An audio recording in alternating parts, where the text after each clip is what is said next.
nation's tailgating and the raring to go. Yeah, when Neyland gets to rocking, it's a hell of a show. And man, you won't believe that roar when the boys find the checkerboard. The big orange is back, it's a fact. Volunteers, where you at? Get loud, staying proud, send a message to the crowd. Y'all better get used to the fact the big orange is back. Big orange is back. Got Rocky Top rocking all across the land, and we sing it with the pride of the Southland Band. Hey y'all, welcome to another episode of the Vawls Deep Podcast. We're excited to be making another episode for everybody. New look today, got some new microphones, some new audio equipment, so hopefully the listeners appreciate it at home. We seem to be gaining some steam, got a base going, got a better following going, and we appreciate all of you who like, comment, share. It means more to us than you know. Great weekend to be a Tennessee Volunteer. Oh, yeah, well, it's always great to be a Tennessee Volunteer. As of right now, as of recording, we're watching Lady Vawls play the Florida State Seminoles right now. So if you see a little bit of excitement going on during the broadcast, just know that we are watching the Lady Vawls getting it done. That is true. We have a lot coming up for you. We have an interview with Tennessee star wide receiver Ramel Keyton. We're going to break down Tennessee's position groups, offense in the first talking point, defense in the second talking point. Which position groups are we concerned with?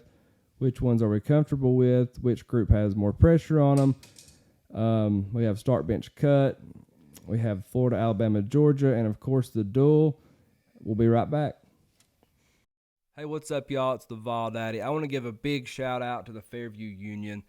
Great musicians, local people. Chad's from my hometown. They were gracious enough to let us use their music for our podcast. Make sure you check them out. They're huge Tennessee fans. You won't be disappointed. Let's hear them play. 100,000 can't get louder. Gators, come and get your song. Yeah, we'll be singing our song. We're all Vol, bring it on. We're all Vol, bring it on.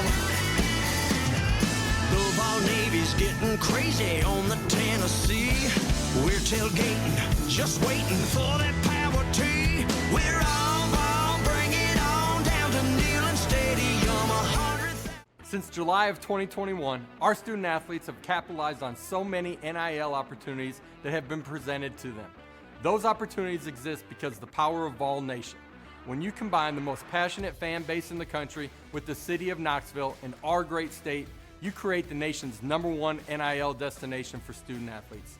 There's no better place for our players to build their brands than right here at Tennessee. I encourage all of you to support and donate to Spire Sports and Our Lady Vol Booster Collective. These collectives are here to serve our student athletes the right way in our community. To get involved, please scan this QR code now.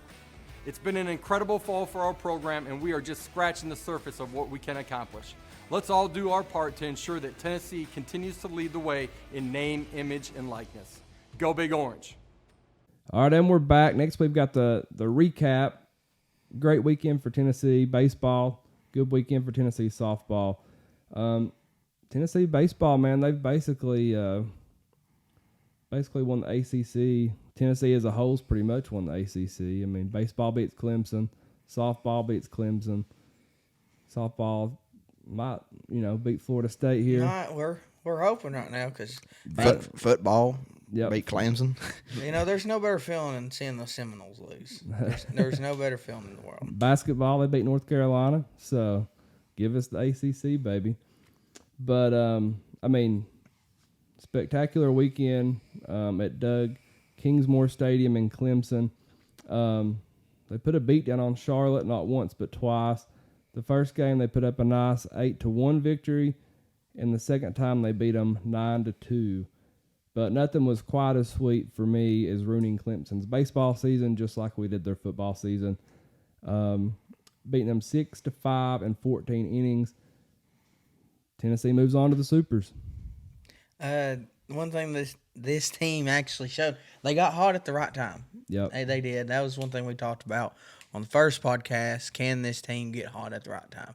See, baseball and basketball, all your tournament sports, that's what it is. It's all about how you do in the tournament.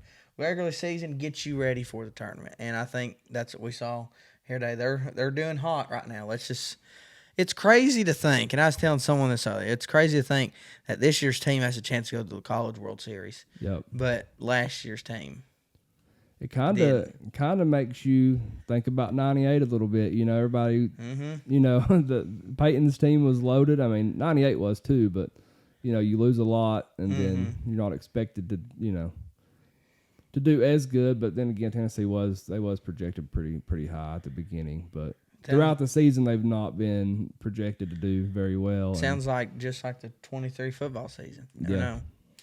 What an amazing game that was Saturday night. It was all. Yeah, I was on pins and needles.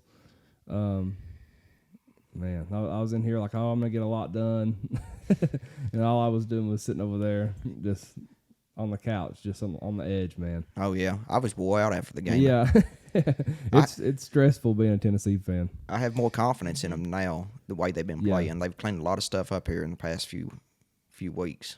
A lot of adversity, man. You know, we're down to not our last out. We're down to our last strike, you know, and hit the home run. And then, something you make movies out of. Right. Chase Burns has the bases loaded, and then Tony Vitello goes out to pull him, and Chase Burns tells Tony no. And after the game, he was like, I can't believe I done that. And he's like, but I was getting out of that situation. That's just awesome.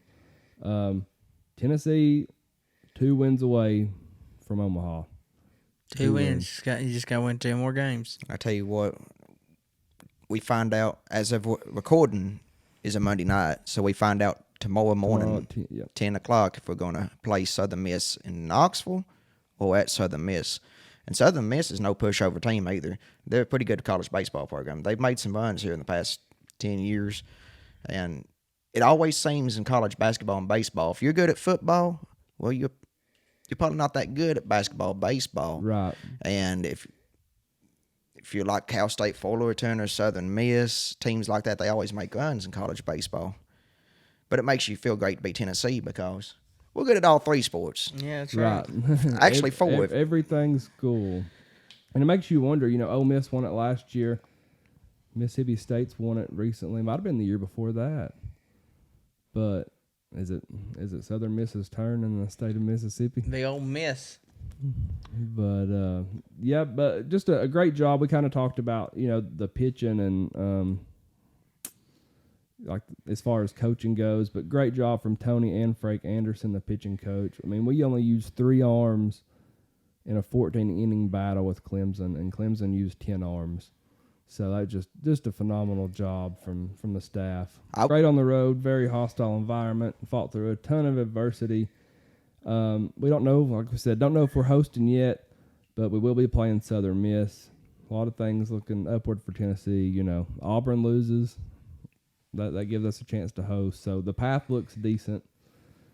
Tennessee softball. Good weekend, but up and down. Can't be disappointed. I mean, no. Oklahoma is just a phenomenal team, but we're still in it. Yeah, you know, we dropped one to Oklahoma, and it was ugly. I'm not going to make this like a negative podcast, but like not throwing your best pitcher, you know, I mean, to me is almost like just forfeiting the game. If you're carrying weekly, I wouldn't. I get the strategy, but man, like the confidence and swagger with this team and how good they've been all year is just through the roof. And you basically say as a coach, like, hey, let's just try to beat them later. Yeah, like I'm not saying it was a smart decision. I respect it though, because it's one of them things. It's like either way, you got to beat them twice. You have to beat them here, and then you know they're going to come back around and get in the championship game. So might as well get them in the championship game. Now I didn't understand it. I'd say you start your best pitcher, and if it starts to not go your way early, get her out. but I'd at least started with her. Yeah, I just don't like the. I mean, we're looking at it right now. Florida State. I mean, like I don't know. Like if we're kind of going off like that scenario, like we're basically just gambling that like we're just going to get through everybody else. I don't know. I just don't like taking the chance of we'll just go ahead and drop one and save an arm. I don't either. Just being as dominant as Oklahoma's been all season. What are they? 49, 50 straight wins, 54-1 on the season. Like, you got to throw everything at them, no matter what. That's what I think, too. I don't know. I just don't like the... I mean, it's kind of like, just walking somebody on purpose, I guess. Like, and, I don't know. It's almost just like you're kind of giving up or something. I don't know. But anyway, let's just... I don't know. I think it's a bad strategy, kind of a weak mindset, but... Anyway, we'll see what happens. What happens tonight? But Stanford and Oklahoma are on the other side of the bracket, and Tennessee's playing Florida State right now. But Miami ties up the NBA Finals 1-1. They'll play again on the 7th. How y'all feeling about that? I'm surprised it's tied up. I thought it would. Honestly, I thought it'd be a sweep. But Miami, there's something about them, man. They got, no pun intended, they got the magic. Yeah. But they got that spark about them, and they're still kind of a young team. Heck, most of the NBA teams are pretty young. Well, I wouldn't consider Miami too young of a team. No, they're like middle of the pack. Jimmy Butler is not the brightest spring chicken out there. No, he's in his prime. And Kevin Love is. I can't believe Kevin Love's still playing, to be honest with you. Yeah. It seems like he's been in NBA for 15 years, and he's probably been there for 10. Mm-hmm. But I told you last week, Miami is one of those teams. I said it at the beginning of the playoffs. 8 seed Miami has a damn good chance of making it to the NBA Finals, and here they are. They're a stacked team. They just need to play like a team. And other teams haven't done that well going to their place either, so... Well, Miami's a tough crowd. Yeah. Like, Miami's always been a tough crowd in the playoffs. So it's, I mean, it's kind of looking up for Miami. Tom Brady buys ownership into the Raiders. What are the chances he soups up when he determines that his ownership's not going to help him? You think he pulls an MJ with the Wizards? He might look like Burt Reynolds out there. I don't. I think Tom's done. I do too. Because if you come back from this, you become a meme. Like you do. Yeah, oh yeah. And his last year, he was a shell of himself, really. Right. And I don't think he comes back. I think he enjoys that ownership, that gambling lifestyle out there in L.A. or Las Vegas. Yeah, I agree. All right, well, we have our first main talking point of the day coming up, and we'll be right back.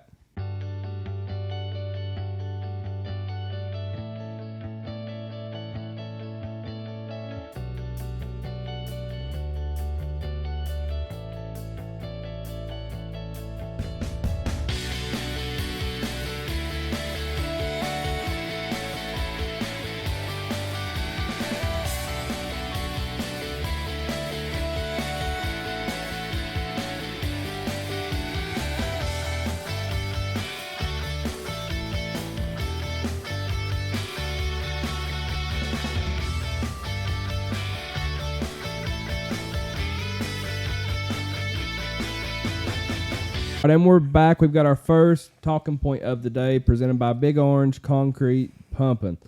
For our talking points today, we're going to break down the offensive position groups in the first segment and the defensive position groups in the second talking point. Quarterback room, we're going to grade each as well. Quarterback room, starters obviously going to be Joe Milton. We've talked about Joe a lot. Joe's success is in the hands of Joe.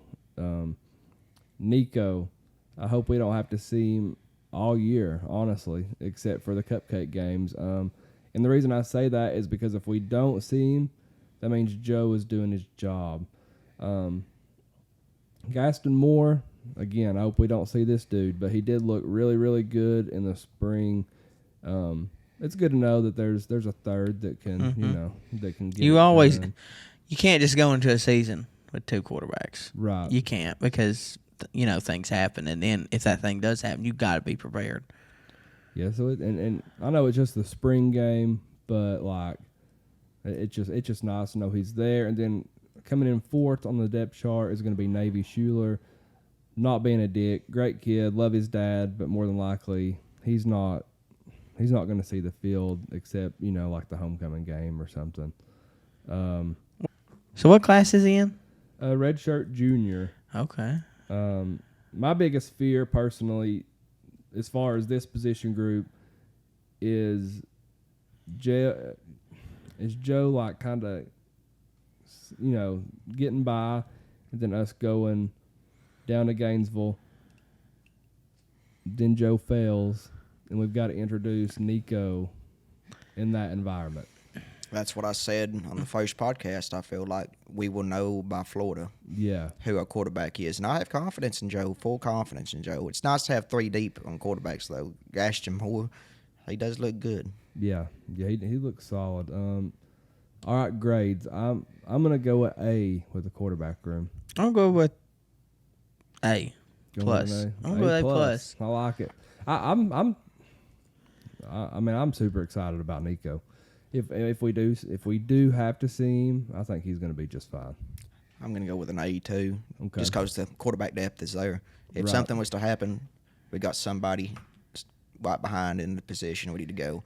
And if, Lord forbid, 2 goes down, right, we got a 3rd string. So we're not going to be like, we don't have to be like all up in arms like in the past. Like, you remember some of them years we lost our quarterback, it was just like, oh yeah, our season's done right here. Right. We don't have to look at it like that now. Yeah, it's Question is, do we end up playing all 3 this year at some point? Yeah, we'll have some cupcake games. Let everybody get a turn. It'll be like a doorknob, everybody gets a turn at it. Yeah, I think we'll see. Like some games, I think we will. I hope we don't, but let's be honest here. It's very rare that an SEC quarterback makes it through a whole season without getting hurt at some point. It's tough. Tough. Mean, you better knock on wood right now. The SEC is so tough. I ain't knock too loud, but it's tough. All right, next we're going to go to the running backs. Man, I'm fired up about the running backs. Jabari Small obviously needs no introduction. He played with a torn labrum for like 3/4 of the year last year. He's had surgery. He's going to be back better than ever. Then you've got Jalen Wright. Great year last year. Dominated, some games. He did lead the team in rushing yards. Had a little bit of fumble problems, but that seemed to work its way out, towards the end of the year. Then you've got Dylan Sampson. And Dylan Sampson's not taking a backseat to Jabari Small or Jalen Wright. He's elite. He hits the hole extremely hard, and he's going to be huge for Tennessee again this year. Then you go into Cam Seldon, highly touted recruit. He can play literally anywhere on the field. People are nonstop comparing him to Deebo Samuel and Cordero Patterson. He looked great in the spring. Then you've got Deshaun Bishop from Carnes, 2-time Mr. Football. Highly touted, but, didn't really get a lot of, looks as a recruit. But he looked amazing in the spring. I mean, to me, he looked like the best running back on the field a lot of times. But he deserves to be on the field somewhere. I'm fired up about this running back room. It's a solid one. It really is, from top to bottom. Hey, when you got Mr. Football in the state of Tennessee is what, your fourth, fifth, fifth on the list? That means you're doing something pretty good. Yeah. We're loaded. I don't think we've been this loaded at running back since like the early 2000s. Definitely. I mean, the depth is there. Let me throw some statistics at you. Bring it on, brother. Jabari Small last year, 734 yards, 13 touchdowns. Jalen Wright, 875 yards, 10 touchdowns. Dylan Sampson, 397 yards, 6 touchdowns. Yep. That's just crazy. Like, you remember where Tennessee running game was? I mean, we've had some damn good running backs the past few years. Right. But to produce that kind of numbers, I mean, that's like 1,800 yards. Right. Tennessee runs the ball a lot. Everybody just thinks air raid, just because of how much we score, but we run the ball. Well, also, our offense nowadays, though, is whole lot different too. Yeah. You got to think. I mean, it's no more run up the middle, Right. do a slant pass. Spread you out and good luck, you know. And you don't know what we're going to throw at you, honestly. My only fear about the running back room is losing one to the portal. I mean, and that's a good problem to have. That's it's very possible because Yeah. everybody's going to want the chance, and everybody wants that chance to go to the NFL. Good thing about a good when you have such a good offense like that and you've got good running backs, once you start running the ball in, you can suck the defense inside. And then once they're sucked inside, that's when you can spread it out. And then we know how we like it when it's spread out. So then it's just a versatile offense. Yeah, it's everybody wants to talk about, you know, running back duos. I mean, we're talking about trios, and I don't even know what four is, quadruplios or something, you know. But Cheerios. yeah, I'm giving the running back room an A+. I'm fired up about them. What about you? A+. A+. I mean, I like it. And next, we're gonna get into wide receivers. Brew McCoy, Ramel Keyton, Squirrel White, all returning, who played, you know, very often last season. Then you've got Caleb Webb. He made an awesome catch in the orange and white game. Fired a lot of fans up. Hearing a lot of buzz about him. You got Chaz Nimrod, who's also, you know, very young. And then we bring in Dante Thornton from Oregon, massive get for Tennessee. A lot of people think he's going to be a one and done. That's how good he is. He's been rumored to be, I mean, he's like 6'5", 205, and he's been rumored to be just as fast as Jalen Hyatt. So a huge receiver. And last but not least, Nathan Laycock, big-time recruit who, in my opinion, will make some noise. True freshman. Losing Hyatt and Tillman, obviously, quarterback play is going to matter tremendously for this group, but I'm going to give them an A. Yeah. I give him an A-, just because, one, you can't give everybody an A+. Or Why not? I can't. You got to have some versatility here, bro. But we got the three returning guys, and then these new guys. We just got to see what the young guys do whenever their number's called. Tell you what, Squirrel White and Joe Milton, it's damn good together. It's like they've always played together. Yeah. I mean, you just throw it up and Squirrel's going to get it, man. Yeah. Deep balls, too. I mean, let's say Joe is overthrown. I don't know that you can overthrow Squirrel White. I think Joe could find a way. Joe could probably find a way. All right, so next we've got the tight end room. Who can replace Princeton Fant is my biggest question for the tight ends. Jacob Warren comes back, massive leadership, playmaker at times, just solid. He knows the standard. He knows what the expectations are. McAllen Castle's huge. I think he's like 6'8" or something in that, you know, area. Just a huge individual, a lot of experience, a transfer, and I think he's going to be a big part for us. And then you've got Ethan Davis, true freshman, huge recruit. Everybody in the country wanted this dude. But my biggest question is who can replace Princeton Fant? He literally done it all. Next man up. I got Jacob Warren. When the roll is called up yonder, you better be there, buddy. Jacob Warren is fast, versatile. Had that big play against Florida. He's going to do some big things for us this year. My biggest reason for asking that is just like you could line Princeton Fant up anywhere. You know, like just like when they would put him in at fullback. Like, are they going to be able to do that with somebody else? Princeton Fant come in as a running back. Mm-hmm. So I'd enter him a B-. Spanky. I'll give him. You know what? I'll be gracious to him. I'd give him a solid B, solid middle of the pack B. I'll give him a B too. All right, and then we're going to get into the offensive line. A lot of good players, man. We brought in some really good transfers and recruits. Hard to replace Jerome Carvin. Impossible to replace Darnell Wright. If you look, you know, I love our depth at center with Cooper Mays, Addison Nichols, Parker Ball. Cooper does a great job of controlling the offensive line. I have no issues at right guard. Javonte Spraggins, the zookeeper. He's great. Jackson Lampley behind him makes me comfortable. I'm comfortable at left guard with Andre Carrick, Addison Nichols, and Ollie Lane. And I'm comfortable at left tackle with Jeremiah Crawford and Gerald Mincy, kind of taking over what they started last year. The big question for me is right tackle. Who's going to replace Darnell Wright?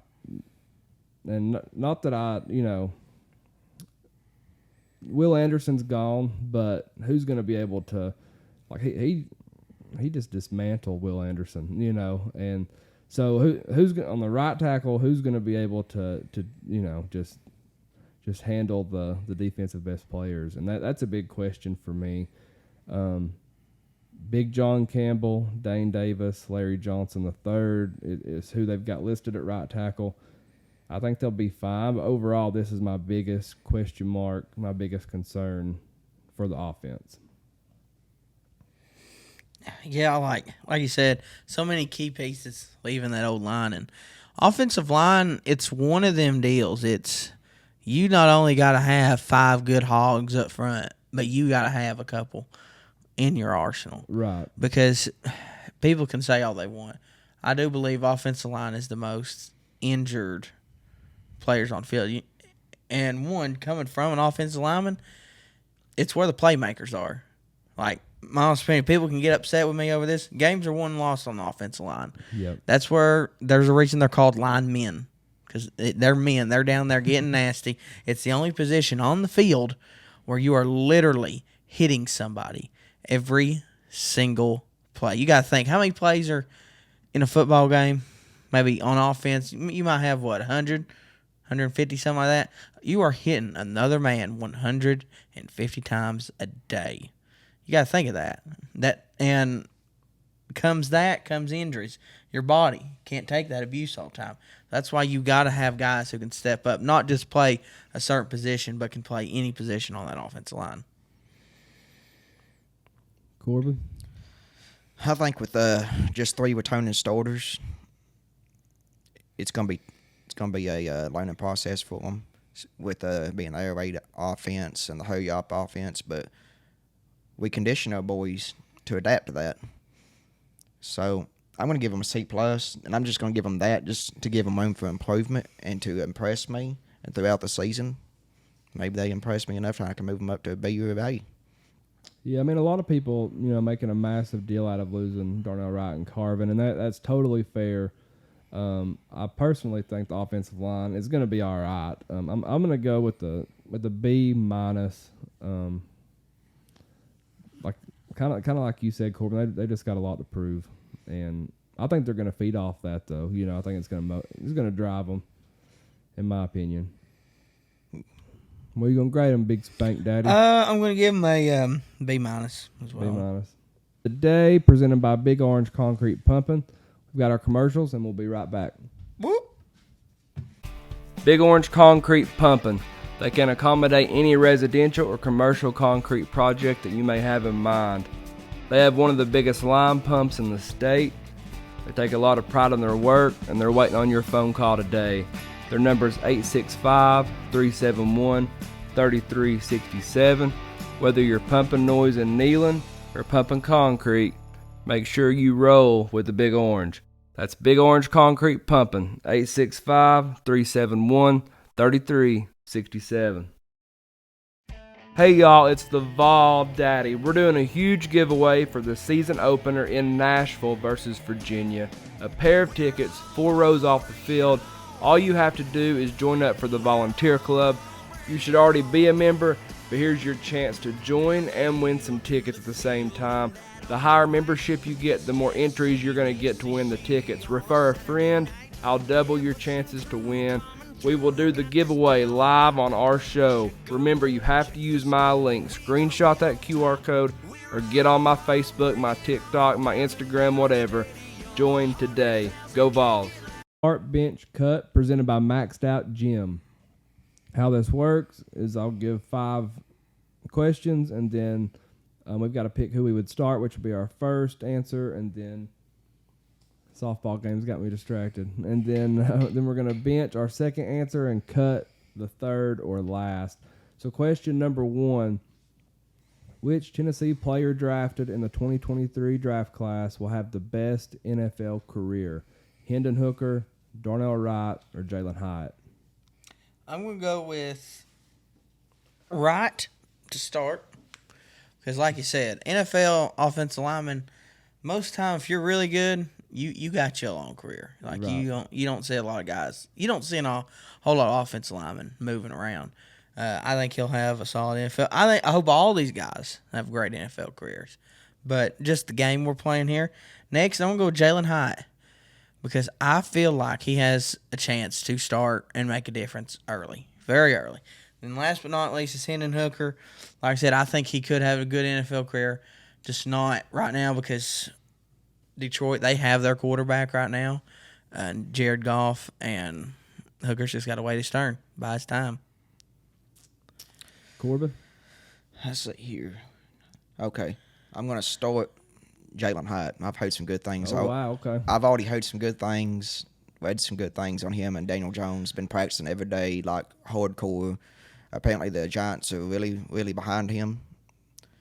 But I've heard some optimistic things from some Giants coaching staff about him. But I got full confidence he's going to succeed in the NFL. As for bench, Darnell White, kind of surprising. Offensive lineman in the NFL, it's a whole different game. I think he's going to play a few years, be very successful for a few years, but eventually the injuries will rack up and he'll have a shorter career than what we think he will compared to what Hooker could have or Hyatt could have. As for Cut, I hate to say it, but Hendon Hooker, and I just say that because he's with Detroit, and he's a backup, and Detroit's like a death sentence for any player that goes to them. They got some potential with Dan Campbell. I do like Campbell. They got potential. Matthew Stafford was there for how long and left to win a Super Bowl? I mean, and Detroit hasn't won a playoff game since like 1991. You ever saw the TV show Home Improvement with Tim Allen? Mm-hmm. How he used to wear that Detroit lines all the time? Yeah. He's still waiting for a damn Super Bowl. He's still waiting for a playoff win. I'm going to start Darnell Wright. I think he's going to be Trey Smith-like in the NFL. Mm-hmm. I think he's going to be great. This hurts my soul to decide between these two, and this is pure gut feeling. This is no personal feelings, but I'm going to bench Hendon Hooker.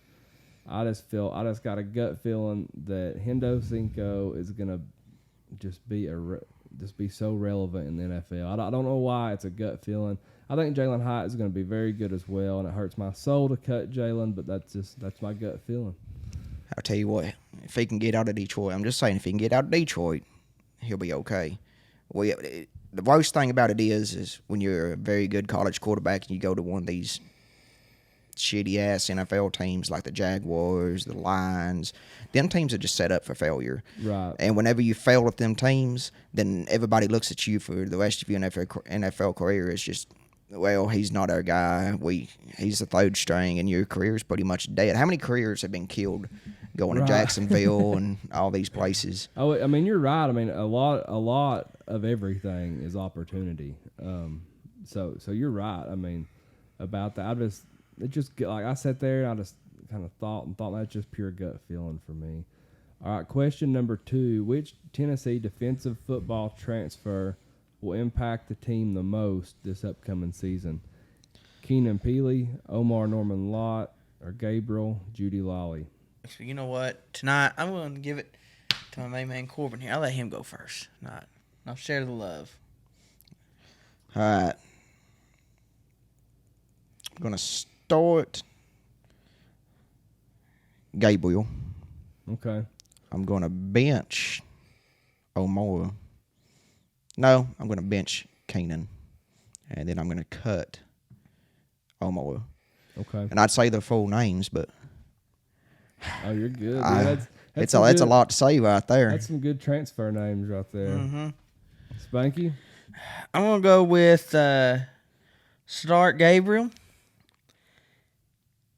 I'm going to bench Keenan. I'm going to cut Omar. All right. I'm actually gonna start Keenan. I think he fills that gap, that Jeremy Banks gap for us very well. I'm gonna bench Gabriel Judy Lawley. He's very experienced in the secondary, and that's exactly what we need.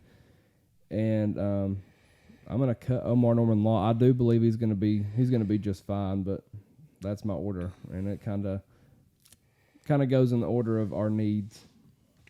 Question number 3: which Tennessee offensive transfer will impact the team the most this upcoming season? John Campbell, Dante Thornton, or Andre Carrick? I'm gonna go. I think John Campbell. That's what I'm gonna start with first. I think he'll help us out a lot. Then I think all these guys will help us out. But then Thornton, I'm gonna go with the bench, and then the cut, I'm gonna go with Andre. I like the name, Andre Giant. But yeah, that's who. I hope all these guys do well. But we gotta play this game for our lovely sponsors at Maxed Out Gym. Corbin? I'm between starting on John and Deontay. I've heard some really good things about him so far. So I've got some confidence coming in with him. I'm going to start Dante, going to bench John, and I don't know too much about Andre, I'll be honest with you. Andre is the Texas, the transfer. Got you. Yeah, he's that. I did hear that he kind of struggles. But his downfall is pass blocking. But he's a really good run blocker. I'm gonna start John Campbell as well. A lot of noise about him replacing Darnell Wright. I think that's gonna motivate him. I think he's gonna do just fine. I'm gonna bench Dante Thornton. I think he's gonna be huge for Tennessee, huge for the receivers, huge for the offense. But we're already loaded at receiver as well, so I don't know how many reps he's actually going to get.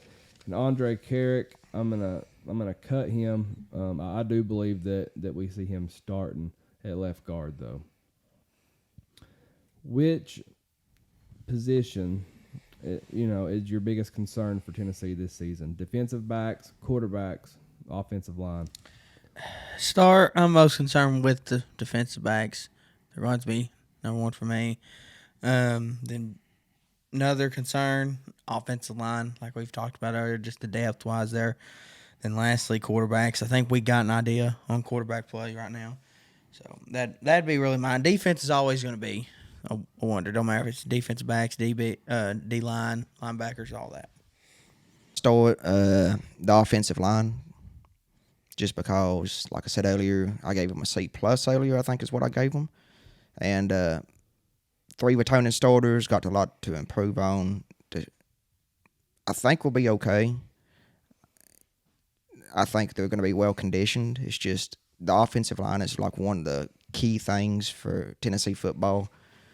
And as long as they're blocking and we're running through the gap and quarterback's being protected and the season goes on, they make improvements, I'll be happy. As for bench,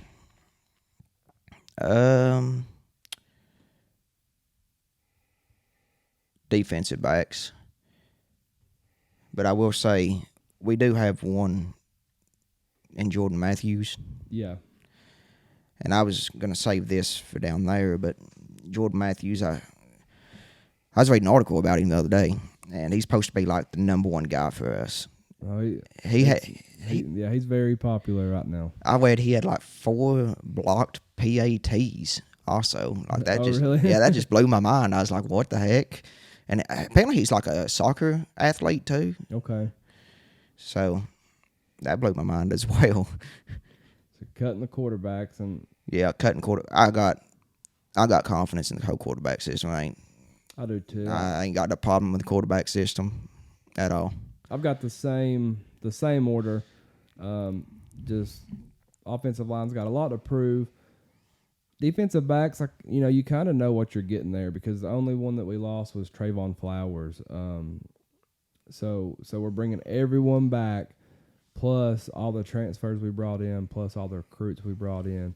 Obviously, the position is a big concern after last year and what happened, but to me, benching defensive backs and then cutting quarterbacks, I'm not worried about the quarterback position at all.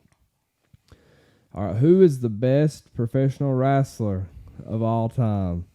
Stone Cold Steve Austin, The Undertaker, or Ric Flair? Well, this one, you got some of the top names there, but you got to go with start the 16-time world heavyweight champion, limousine riding, jet flying, kiss stealing, wheeling dealing, son of a gun, the nature boy, Ric Flair. Give me 2 claps to Ric Flair. Woo! You didn't woo. I don't. You gotta say it. But next, the man that sent wrestling to the heights that it's at right now. The reason wrestling, I believe, is on the map.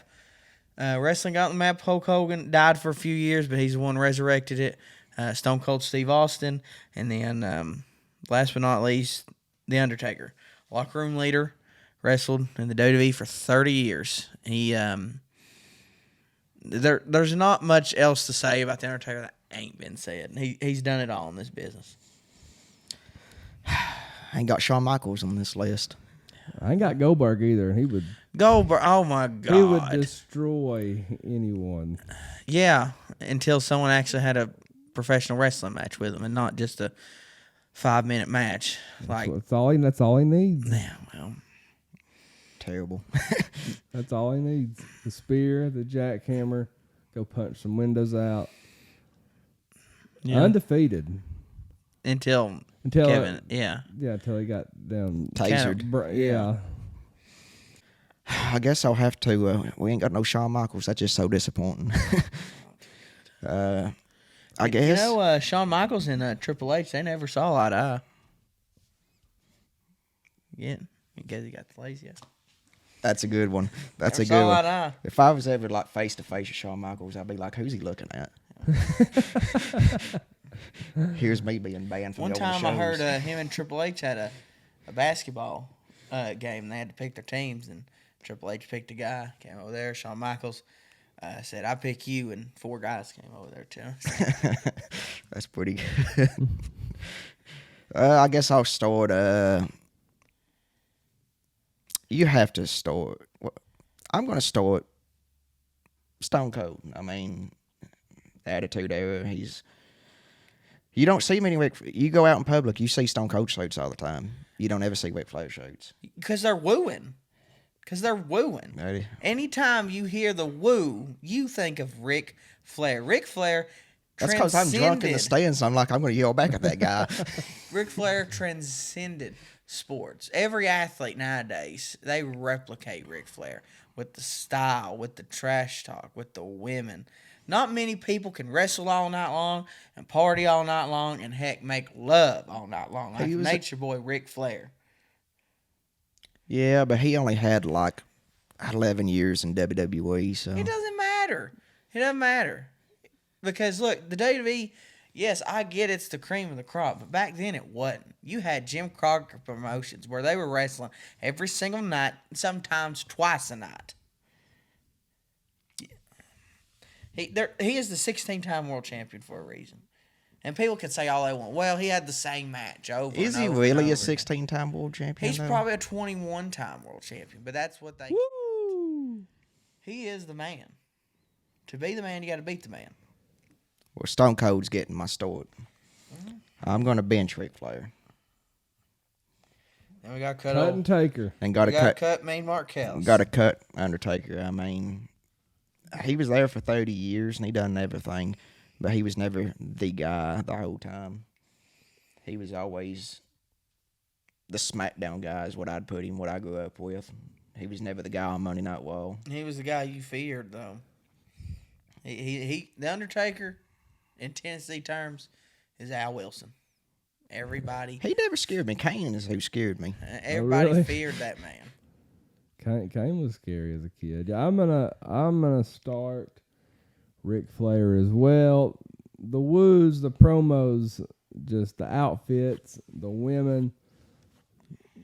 You got to go Ric Flair. And I'm not a wrestling expert, so my opinion's literally like trash. But anyway, I'm gonna bench Stone Cold.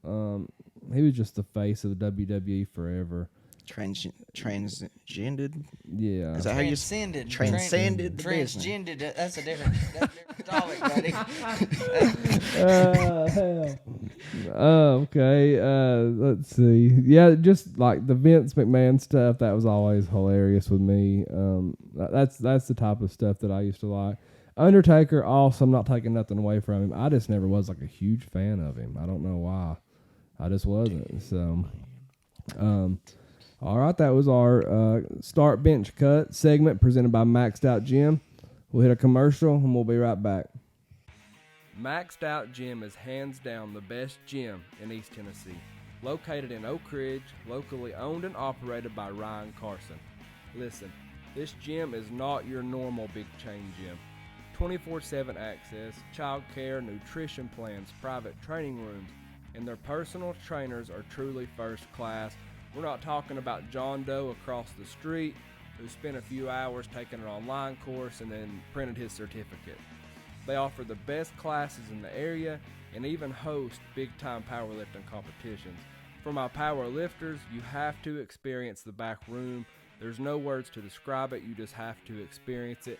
That's Maxed Out Gym. If you're having second thoughts about changing gyms, canceling that membership, going through the hassle, I know you've seen the picture of me and Coach Heupel together when I got to show him his face on my leg.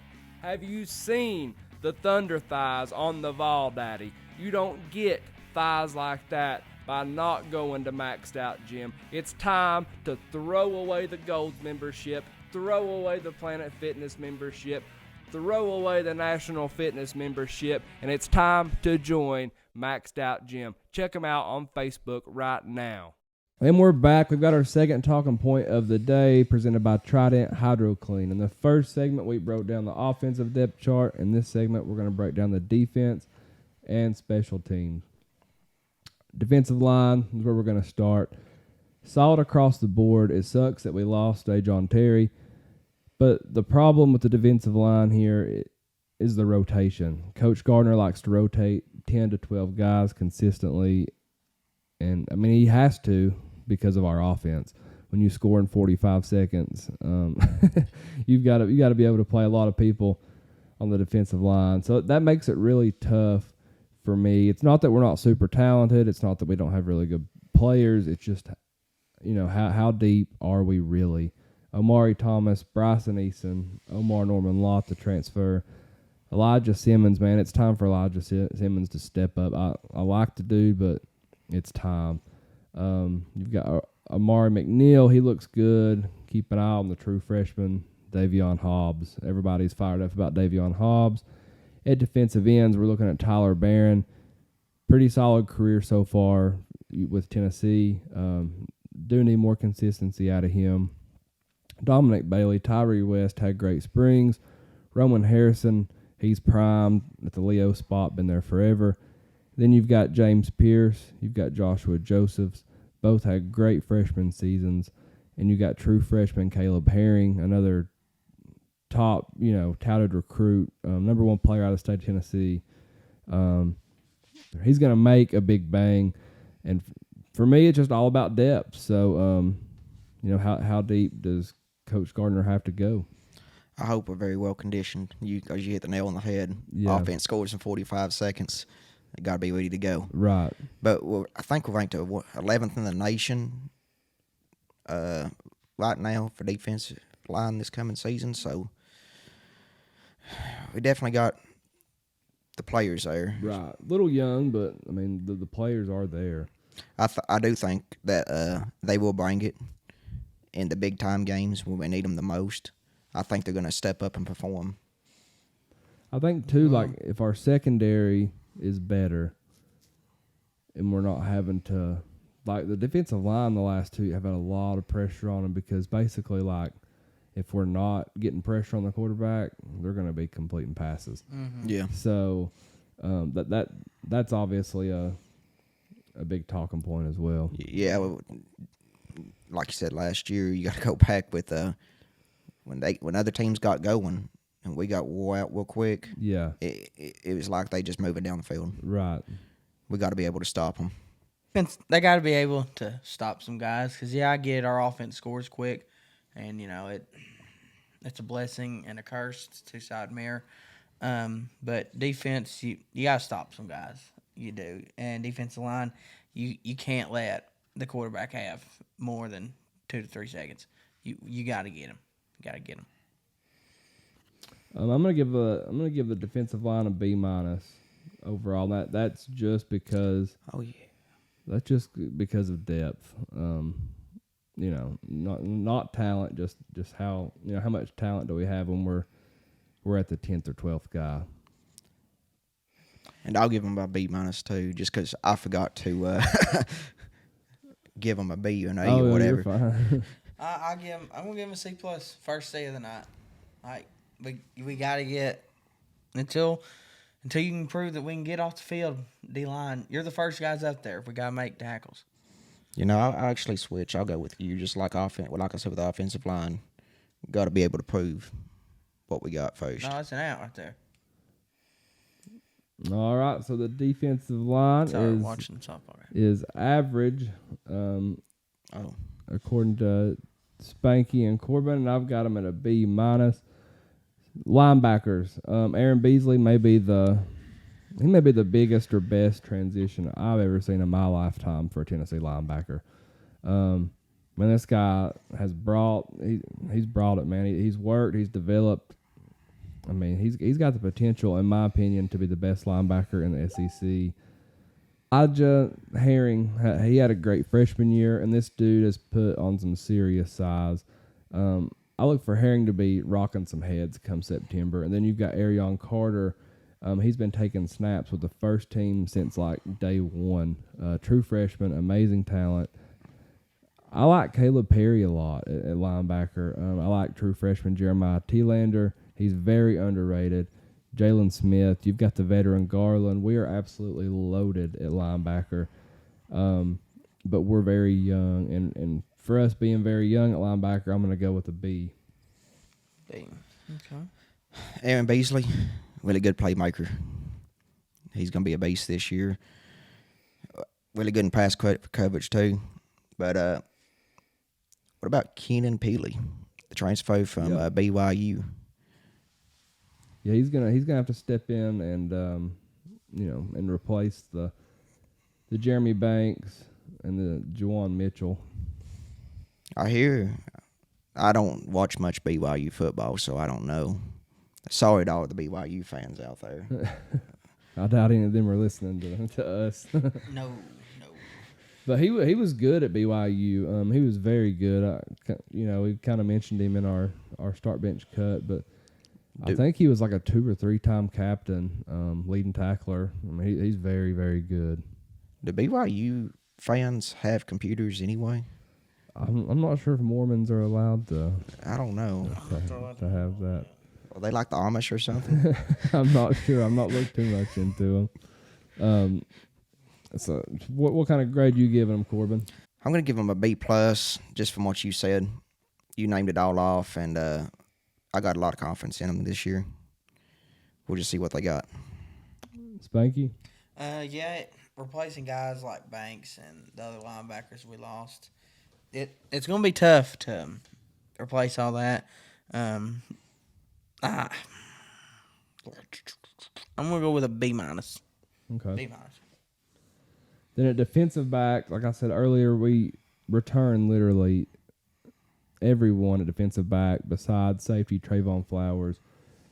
We're deep, man. We are extremely deep at defensive back. We're not going to have any more walk-ons, playing against Alabama. And nothing against the walk-ons. They obviously got the job done. But we need the depth so bad in the secondary, and we've got it now. You add in that Gabe Judy Lawley, you've got Deshaun Rucker coming back.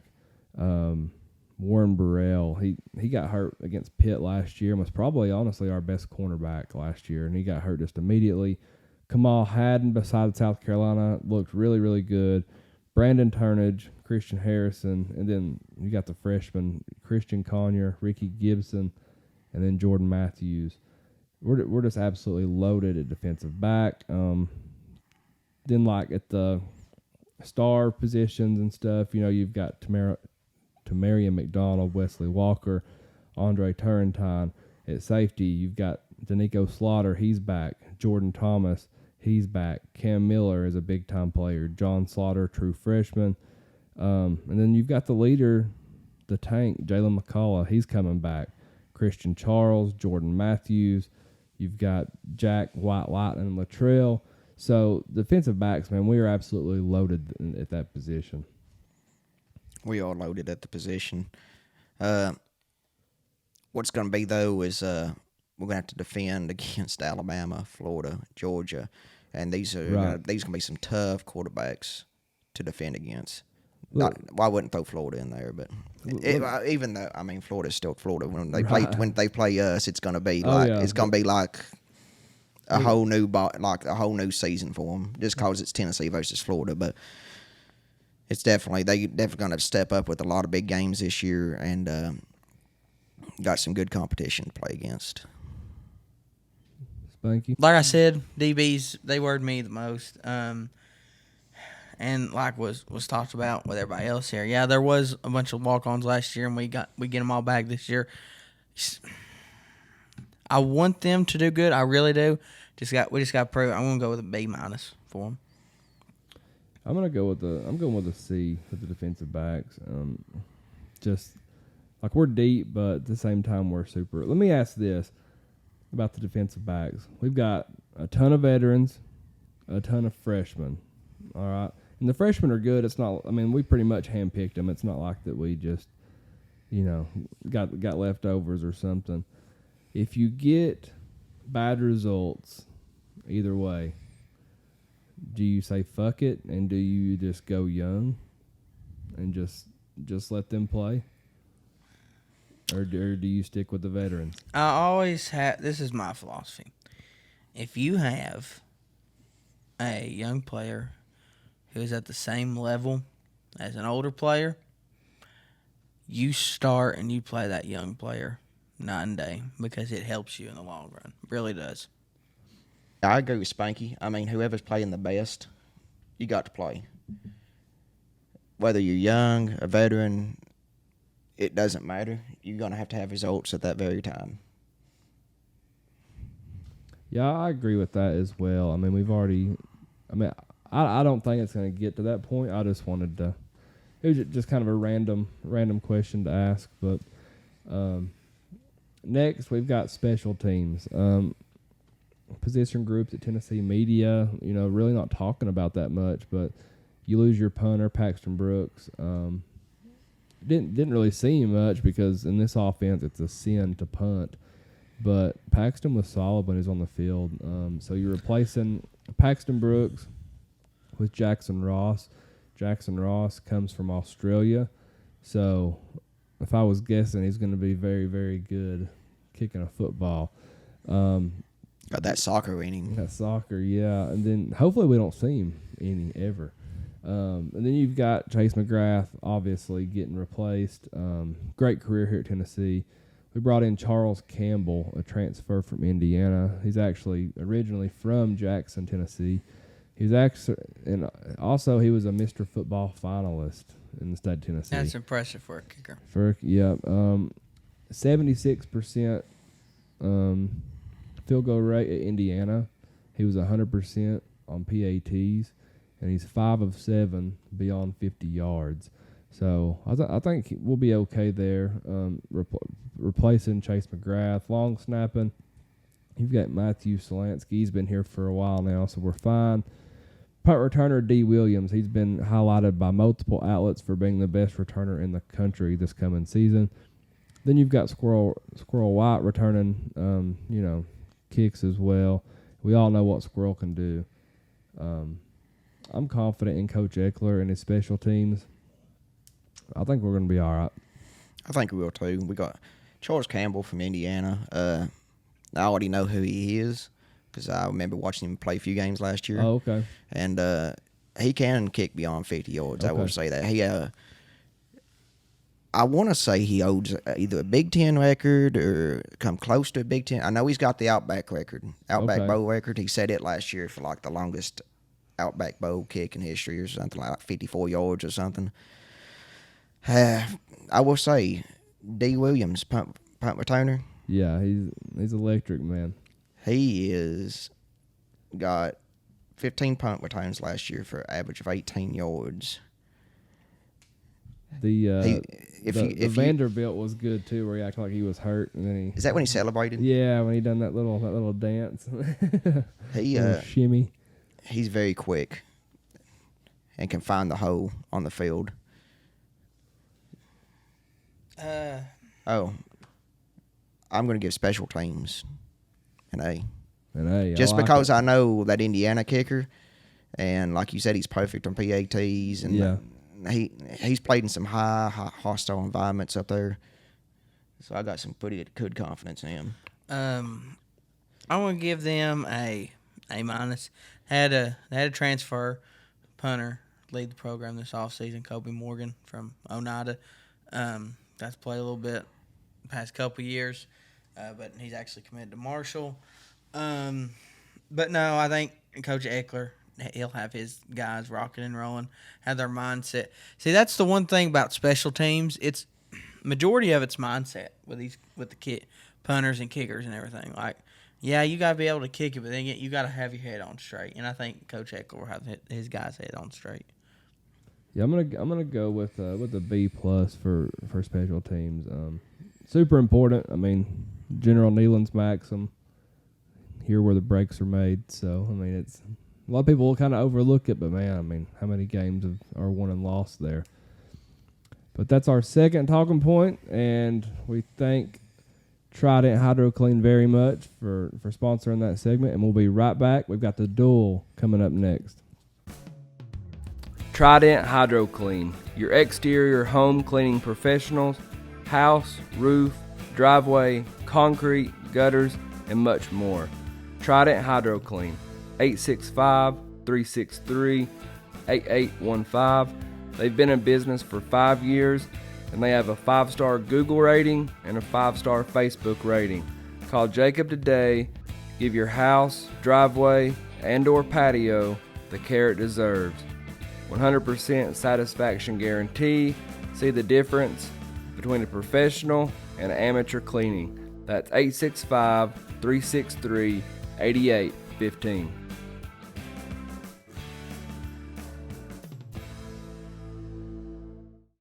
Megan's Cleaning Services is here to meet all of your home cleaning needs. From a basic clean to a deep clean, from a one-time clean to a bi-weekly clean. Megan's Cleaning Service is here for you. We provide residential, commercial, and rental cleanings for the best prices. Serving Knox, Anderson, Scott, Roane, and Morgan counties. Give me a like on my Facebook page. My phone number is 423-539-7266. Again, that's Megan's Cleaning Services at 423-539-7266. Thank you. We're back. We've got the duel presented by Premier Excavation. The Spank and Corbin will battle it out over a few tough questions. And the winner not only gets bragging rights, but they get the Walmart belt because ours is still getting made. Make my day. I'll kiss your boots if you can do it. But to be the man, you gotta beat the man. This is Sparta! All right. Question number 1. Which former Tennessee player deserves an ESPN 30 for 30 filmed on them? We got Richie White on the way, the Reverend. Everybody, even this clown here, he's going to say Peyton Manning. Everybody's going to say Peyton Manning. And look, Peyton Manning is to go. But I want to go with a different one. I know his story's been told a bunch of times, but I think 30 for 30 could do a really tremendous job with it. And I think that's Icky Johnson. The story of his come up, his tragedy, and then how he's making his life better again. I think it could be an amazing story. I can't disagree with that. I mean, honestly. But Eric Berry. Eric Berry, that's a good one. Okay. One of the greatest safeties in history of Tennessee. And what an NFL career he went on to have. Got leuthomia, is that what it was? Not sure on the some cancer. Some sort of cancer. Yeah. I think it was that type. And then made that comeback. Mm-hmm. I mean, that's what you make movies out of right there. He also is just 14 yards away from having the interception baton yards record in NCAA football. I did not know that. Really? Yep. I'll go with over because I got him 11-1. I got him losing the one game. Yeah, I got him the over. You don't sound very confident in us. Look, okay, it's Tennessee football. I get it. We've been keen to false hope many years. Okay, we got to stay humble. You know, I ain't humble because I'm perfect, but we got to stay humble. You know what we're going to go? We're going over because we're going undefeated, and we're going to win us a national championship. I love it. 15-0. Do you want to place some money on that? I will. What are we betting? $100. $100. $100. It's on $100. camera. $100. $100. Ranked coach Philip Fulmer versus the previous coaches at the University of Tennessee. I'm going to go with Fulmer as a solid 2. You can't beat the man that the stadium's named after. That should be synonymous right there. It goes Robert Nealon, Phil Fulmer, and Johnny Majors. Them 3 in order. Fulmer did a lot of great things. He was there for Tennessee a while. The ending was not the Cinderella one, but I'm going to go with the solid number 2. Corbin? I had time to go and look at this. So, number 4, Bill Battle. 59, 22, and 2. That's pretty impressive. Very impressive. Number 3, Johnny Majors. 116, 62, and 8 in 16 years. 3 SEC championships, 57, 40, and 3 in the SEC. So that's not too impressive, the SEC record, so I'd put him at number 3. Number 2, Philip Fulmer, 17 seasons, 152 and 52, 98 and 34 in the SEC all time. His winning record is crazy. That's some elite level shit right there. Right. Of course, 1 national championship, 2 SEC championships. Even in 07, we went to SEC championship, lost to LSU with him, but we still went. It's the closest we've been since then. Right. And number 1, Robert Nealon, stadium's named after him. 3 stints as a coach. 173, 31, and 12 is his all-time record. 4-time coach of the year. 7 SEC championships. 7. Outstanding. And this is like he's going to war. He's coming back. He's coaching. He done that twice, didn't he? Yeah, and every time that he come back, his teams went a whole almost 2 years without getting scored on. Yeah, it's just incredible. Which current Tennessee coach in any sport wins a national championship first? Let me tell you who I'm going with. The hype is real. It's right now. They're battling. I'm going with the University of Tennessee baseball program. I think Tony Vitello gets them to Omaha, and I think they get that illustrious Omaha College World Series championship. I hope I'm so wrong about this because I really hope we go to Omaha and win the championship. But Josh Heupel is the man. Oh, I love it. And Spanky ain't got no confidence in these Tennessee Volunteers this year. I never say that. Right You now, sit down. Sit the hell down, Fruit Loop. we're going to win the national championship this year. Undefeated. Just like I'm going to win this damn competition every single week. Oh, son.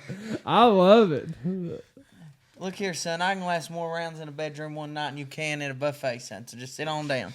Sit on down. I don't know about that. Sit on down. I don't know about that. You and your left turns and your yee-hawing. That was awesome.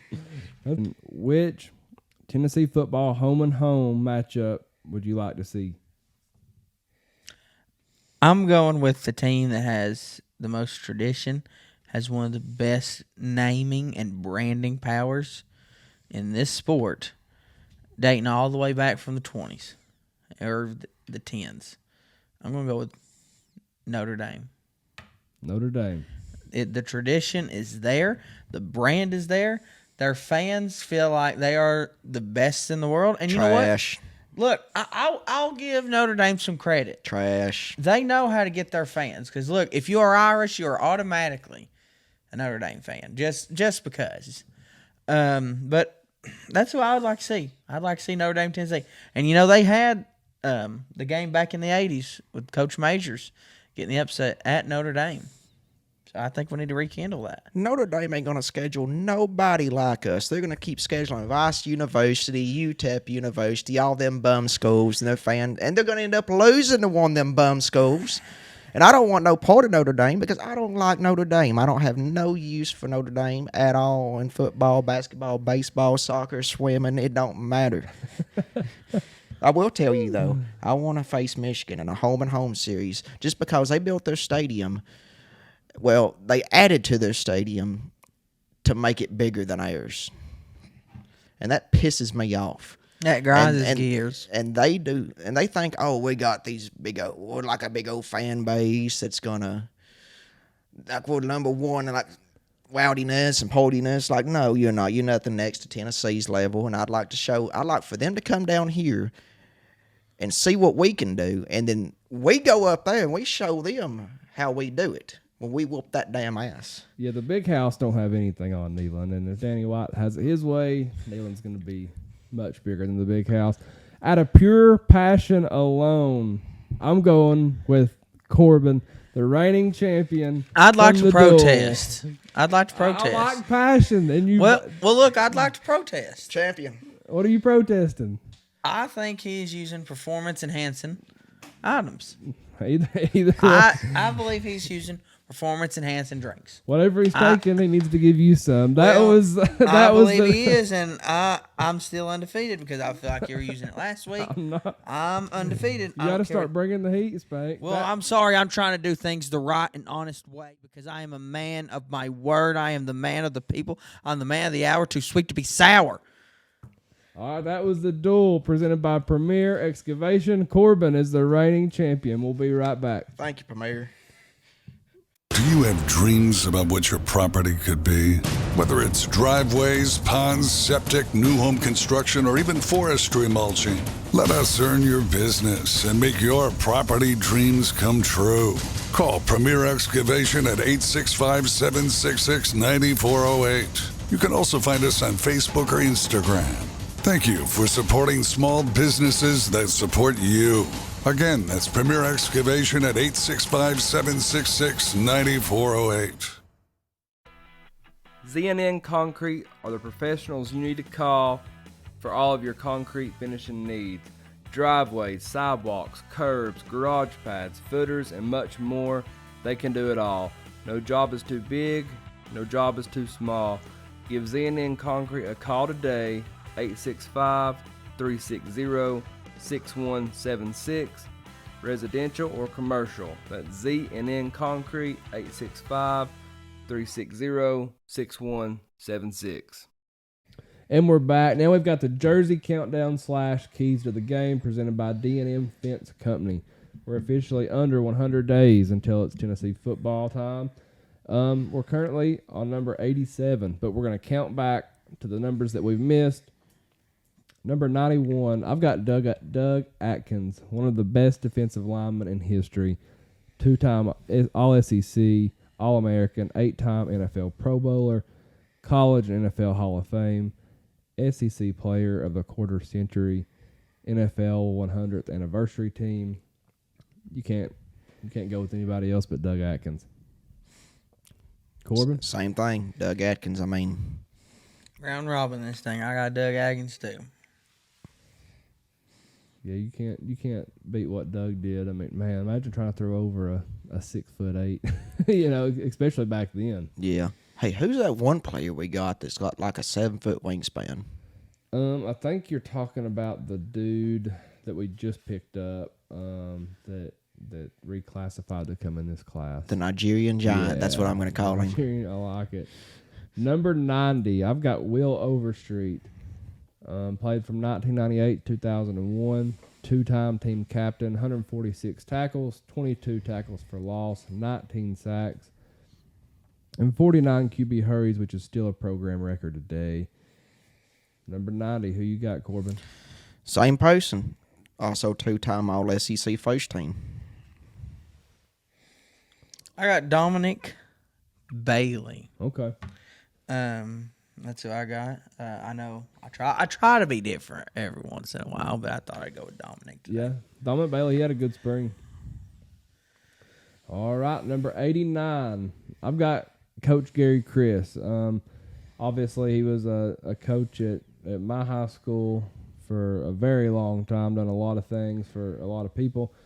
He was wide receiver at Tennessee. He was a starting wide receiver at Tennessee when they won the 1967 National Championship. He also won it in the SEC Championships in 67 and 69. He caught the touchdown pass versus Georgia in 1968 to set up the tie. He caught 11 passes versus Kentucky in 1969 for his career high. High pockets, Gary Chris. That's my number 89. Von Reeves, tight end. Played 4 years for Tennessee, 44 games, averaged 8.9 yards per game. I got high pockets as well. I got Coach Chris, 89. Like you said, made touchdown catch against Georgia, set up the tie. I know, listening to an interview, some of them Tennessee players considered that a win, just setting up the tie right there, which I don't know if that's like kissing your sister. But yeah, I got Coach Chris, a legend not only at Tennessee, but also a big-time legend here in Cofield as well for all he's done for the community here. Number 88, I've got Tim McGee, All-American, and at the time was the Vols' best pass catcher. Won the 1985 SEC Championship, 123 catches for 2,042 yards in his career with 15 touchdowns. 54 receptions his junior year, and that record still has not been broken today. I got Johnny Hudson, played for Tennessee from 1959 and 1962. Picked him because he had a quote one time. He said, "My favorite thing about wearing the orange shirt with the 88 was representing the University of Tennessee." I love it. Make a grown man cry, won't it? Number 88, I got Princeton Fant. Got a newbie on here, but I got Princeton on there. Nothing wrong with Princeton Fan. Done a lot for Tennessee last year, and we're definitely going to miss him this year. Number 87, I'm going current player. I'm going Jacob Warren. Redshirt senior, 6'6", 252 pounds from Farragut. He's played in 41 games for Tennessee, 37 receptions, 416 yards, 4 touchdowns. Great leader. Expected more from him this season. I had Jacob Warren too. I mean, remember what he done last year against Florida? Yeah. Pretty damn amazing. I got David Martin, Okay. player of the 1998 team. Like I said, I try to go different here, y'all. I'm just trying to add a little spice, add a little vibrance, exution to this podcast. I don't even know if that's a word, but I made it up. You ever just make up words? Like you're just sitting around and you're like, why does all these people get to make up words? Why can't I make up a word?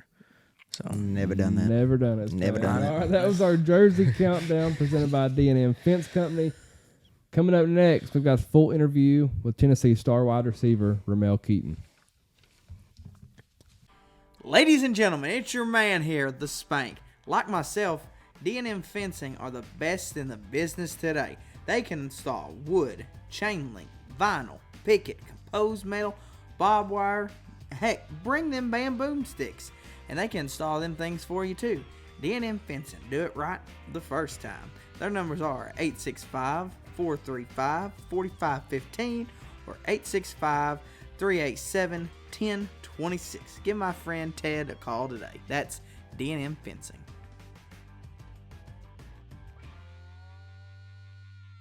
We're with Ramel Keyton, Tennessee wide receiver, 6'3", 195 pounds from Marietta, Georgia. He's played in 41 games for Tennessee, caught 47 passes for 738 yards and 4 touchdowns. And I'm pumped to have you on here. How you doing, man? Yeah, I'm doing great. What about you, man? I'm doing good. Living. Yeah. You recently took a trip with Joe Milton and the volunteer club to the Big Apple. How was New York? But yeah, New York was fun. You know, we had a lot of experiences. I don't know if I could live down there though, because it's too much going on for me personally. It's just like it takes too long to get places. Like I don't know how they own cars down there, but Right. other than that, yeah, it's just other than that, it was real smooth. I've seen a lot of stuff I've never seen before, so I'm thankful for that. Right. Yeah, I've never been. I don't think I could live there though. That'd be a hard adjustment, East Tennessee to New York. Yeah, I like the space in Tennessee. Yeah. Yeah, it's a pretty good mix of everything, right here. Yeah. So what do you like to do besides football? What are your hobbies? I play Warzone. I might go fishing. Listen to music. I don't really do too much, honestly. Or I might just FaceTime with my girl or something, just not too much, or just go catch or whatever it is. But I don't really do too much. Yeah, I heard you like the jug machine. Oh yeah. Yeah, I had Jeremiah on here, and Jeremiah Crawford, and I told him that we would have to take a fishing trip. If y'all ever want to do it, just holler at me, and we'll go. Oh yeah, gotta do that real fishing trip. Where you like to fish at? Just the lakes around here. I used to really like catfishing a lot, and I don't get to do it. I got kids now and stuff, so I don't get to do it as much. But yeah, just bass fish. I got some nice ponds around here too, so it's pretty cool. I like bass fishing. Yeah, we'll have to link up for sure. Yeah. My personal favorite games of yours last season was the catch you made, game-winning drive against Alabama. So clutch, and then man, the catch against Florida where you dove out. I'm not sure that there's not many players in the country that make that catch. What was your favorite game last season? Yeah, I would say the Alabama game too, because just the atmosphere in that game, and like after just being on the field, like I never seen nothing like that. I never experienced nothing like that. So that was like real fun. Like it took me like an hour out the field. Like when everybody just came on, it took me like an hour. Like yeah, we pretty much just like had a post game tailgate, because I was like, man, we're never gonna get out of here. So yeah, that was fun. I mean, you may not feel this way, but I do. I feel like every news outlet, whether it be local or national news, kind of, I don't know, they kind of leave you out of the conversation a lot. Does this drive you at all, or do you pay attention to it? I know like my granddad does, but like me personally, I don't take like offense to it, because they doing their job.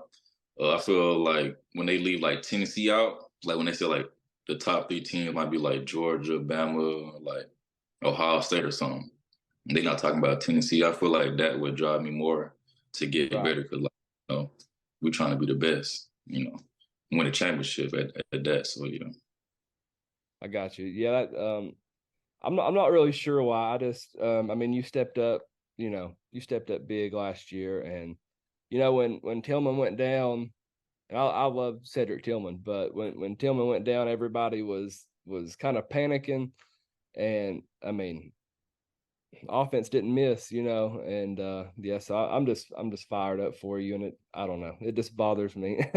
You're not getting the credit, but you came in 2019. You've seen a lot of change, I'm sure, in 4 years. Can you just describe the culture, when you first come in, and then what it's like now with Coach Heupel? I mean, you're like when I first came in, it really wasn't like a lot of people really wanted to do the extra mile. Like it might be guys like Palmer, or just like a couple of guys really in the facility. But I peeped what Palmer did. And, like when you start doing that as a team, you see like it's like 30 guys in the facility like every single day, like 30 to 50 guys in the facility doing extra work, make sure that they getting better.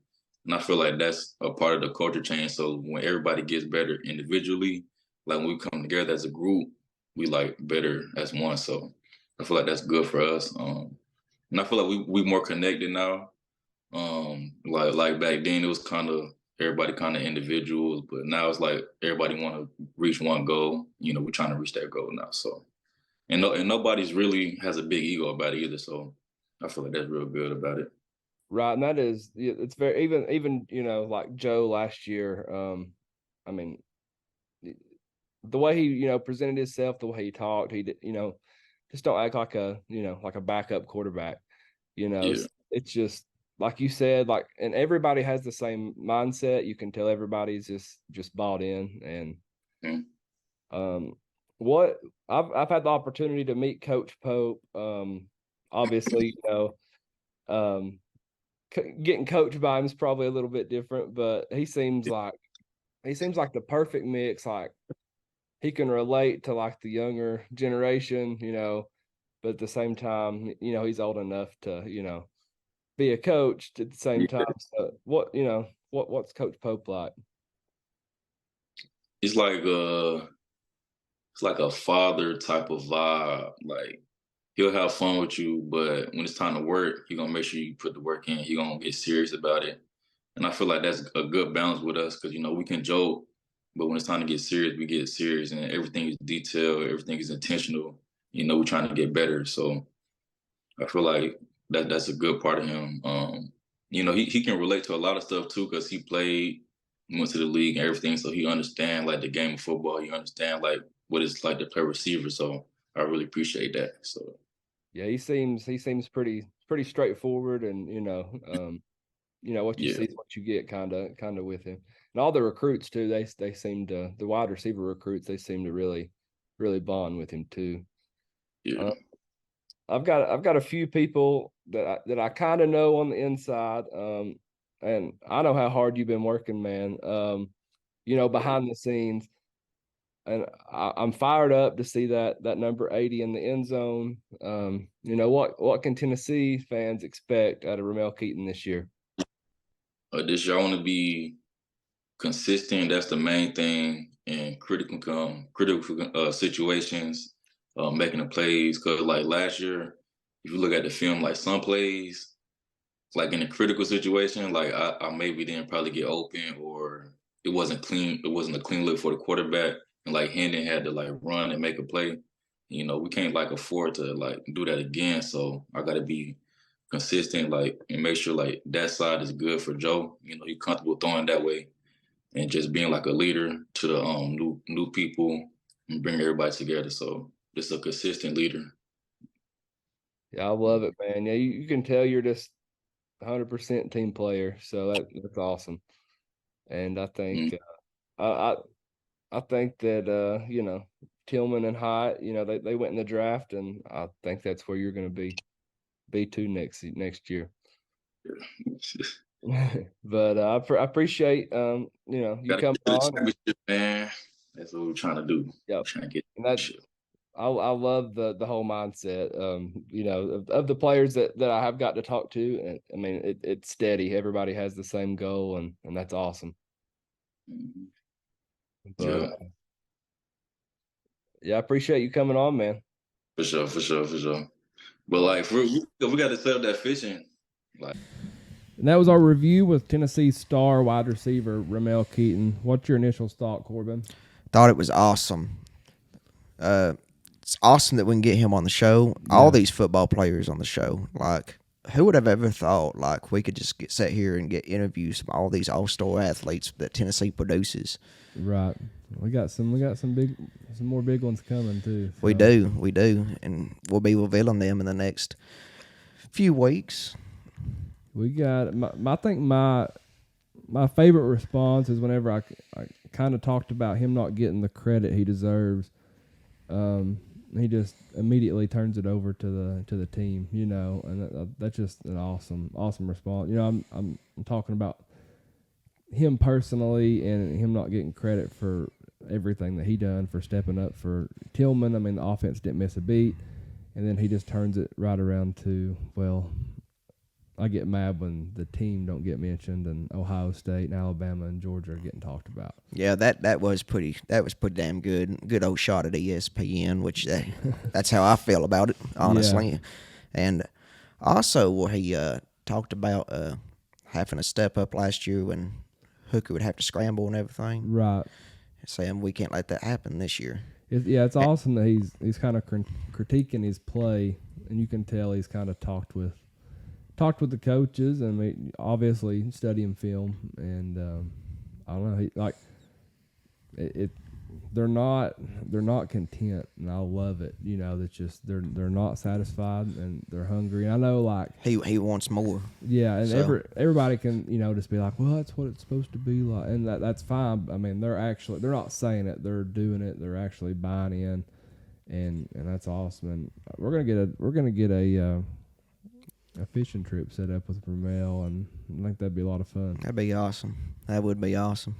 All right. Well, that was our weekly interview presented by no one because we don't have a sponsor for that yet. But we need your sponsors, people. We'll be right back. We've got Florida, Alabama, and Georgia or other, and that is presented by C&D Tire in Oak Ridge.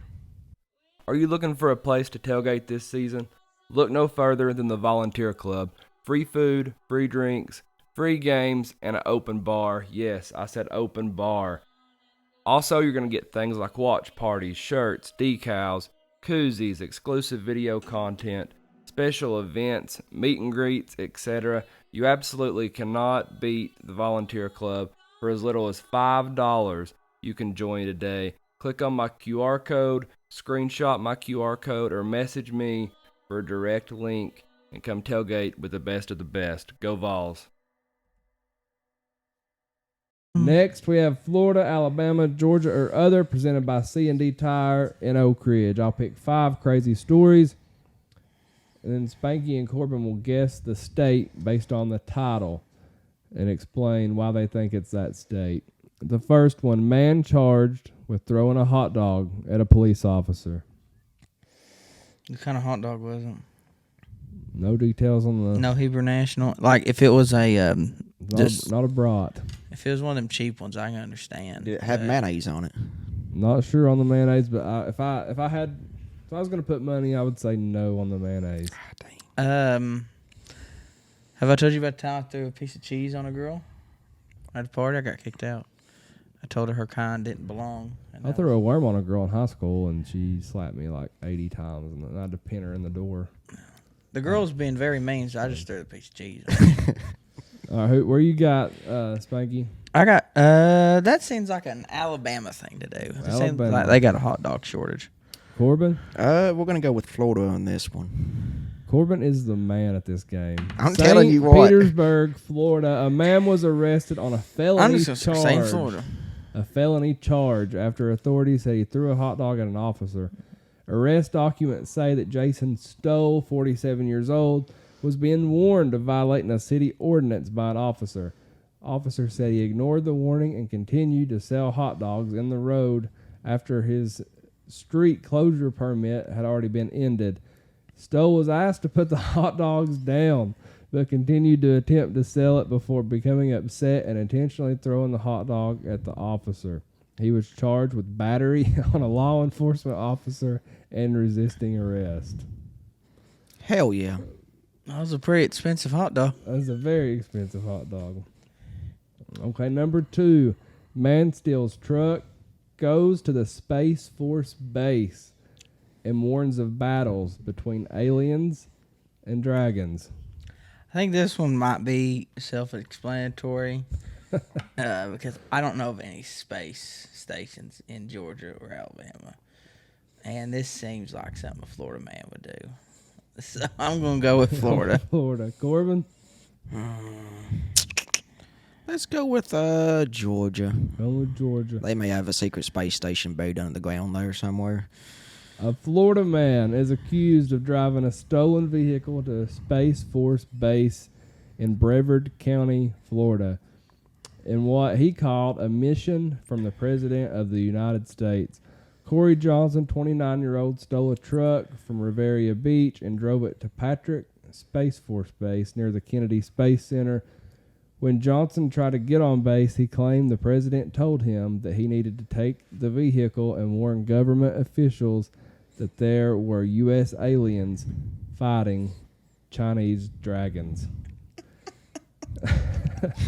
He was arrested and charged with grand theft of a motor vehicle. Definitely Florida. The hell's he been smoking? I don't know. That's a good brownie he's got. Yeah, it's some mushrooms or something. I'm not sure what. He got that high dollar stuff, man. Number 3, mayor punches city councilman in the face at city council meeting. I'm going with Georgia. They're very aggressive people. They really are. Like, I think they barked at him down there. Yeah, for anyone who barks at somebody, you got to be very aggressive. Corbin? Alabama. Alexander City, Alabama. Damn right. Mayor Charles Shaw punched Councilman Tony Goss in the face at Monday night's meeting. Goss punched Shaw back, and several others then got involved in the fight. The fight occurred after a discussion about firing the city's finance director. An argument followed with discussion, with Goss shouting, "You're a dictator, you're a liar."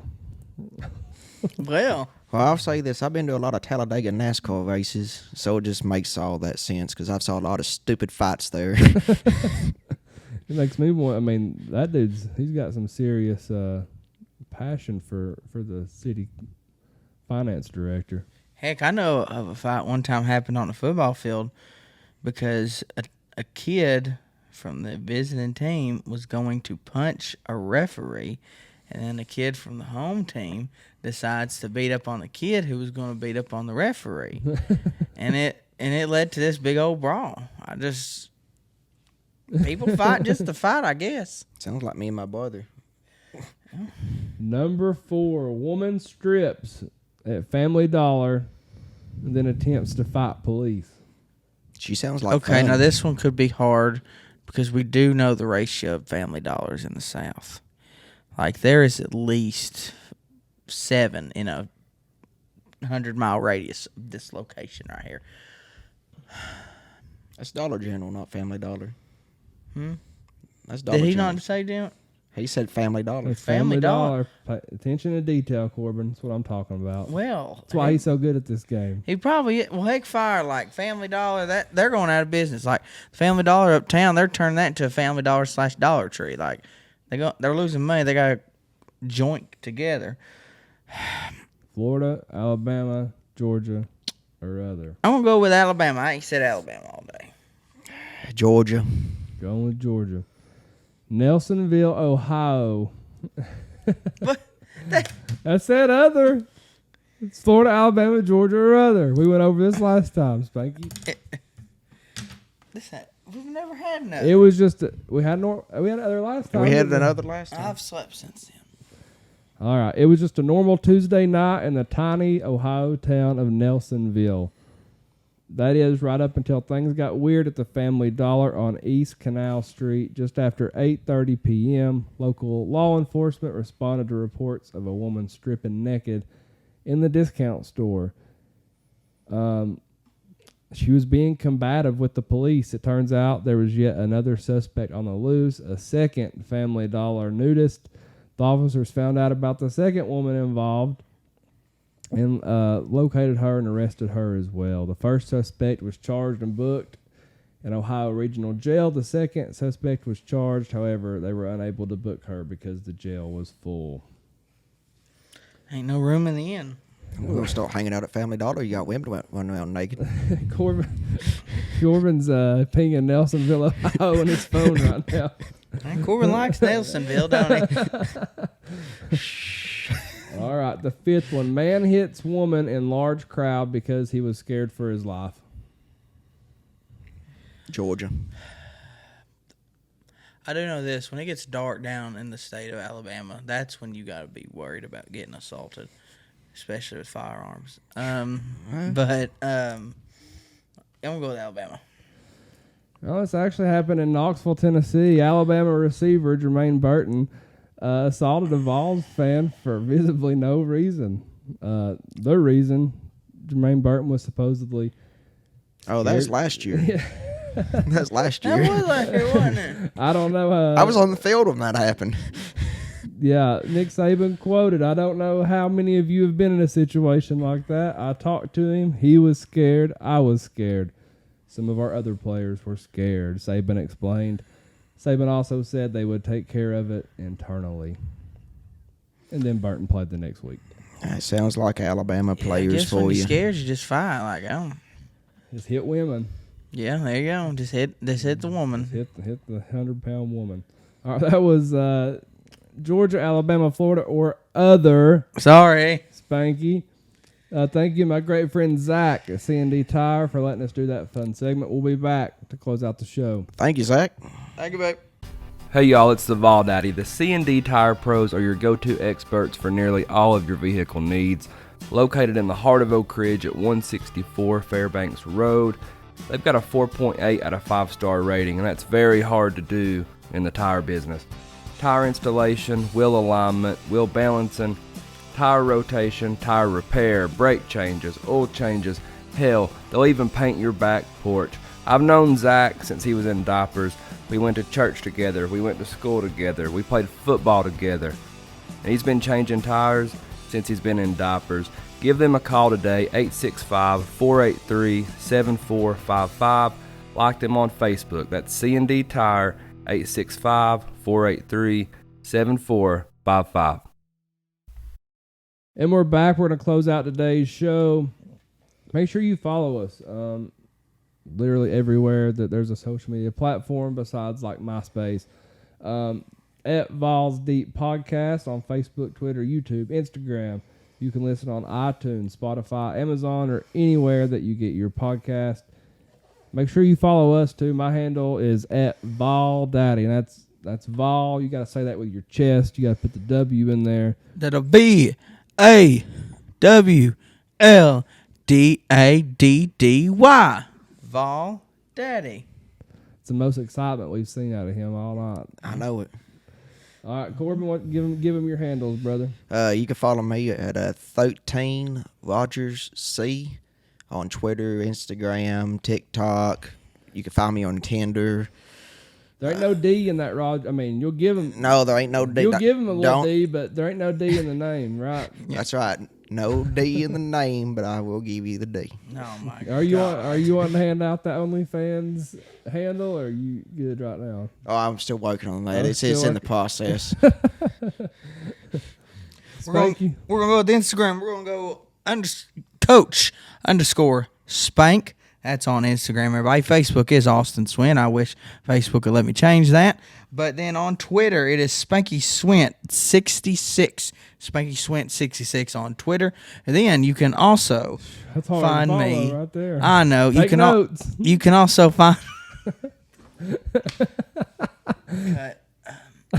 You can also find me at Joe Kazana Promotions on YouTube and Facebook for all your wrestling event needs. If you or anyone you know would like to host a wrestling event or a fundraiser, please give me a contact. I'm glad he cares about that. They don't care about us, Corbin. Can we have a wrestling show in the backyard over here? I don't know. There's a bunch of local promotions that do that, and that's what we call Mud Show. Oh. All right. Thank you all very much for listening. Thank you for all of our sponsors. We truly, truly appreciate it. Thank you for getting Vawls Deep with us. Vawls Deep, baby!